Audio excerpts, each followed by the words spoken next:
Hello, Julie Day here, Asperger. Welcome back to my series about having Asperger Syndrome. Last time I mentioned it was May 2010 and I read articles about autism and Asperger Syndrome and connected it with me. I couldn't do anything until September that year when I was made officially unemployed when my contract ended. So that September my mum and I went to the GP and asked him if he could refer me to be assessed for a diagnosis. He said no.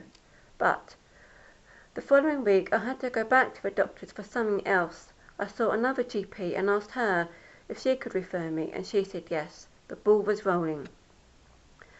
After a few months, when I was let down by a private hospital and my local primary care trust took over, the ball got rolling again, and I received various questionnaires about my behaviour and sent them back. The last thing I got was a letter saying I had to wait 10 weeks. But, this is another but, a good but.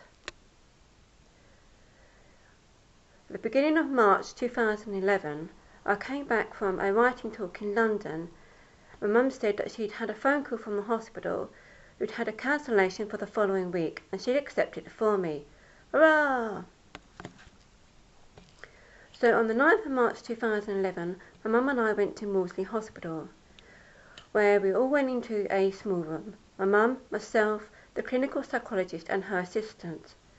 First I was asked questions about my personal and family background, and then the assistant took my mum to another room. The psychologist asked me questions about my behaviour at primary school, secondary school, work and the present, bringing back memories of how I was then, making me realise that yes, I had Asperger's then. We had lunch for an hour, and after the hour we went back to the psychologist, who said that because my mum and I had answered the same questions the same way in the same replies, I had Asperger Syndrome. It was such a relief to both of us.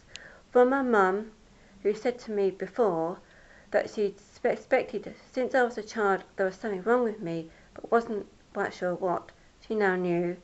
And for me, I had a real reason of why I behaved at work, with family and socially. It was such a relief for both of us. I can now relax and be who I was. So that was how I was diagnosed with Asperger's back in 2011.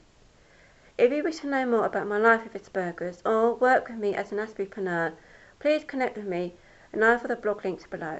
Thank you. Bye.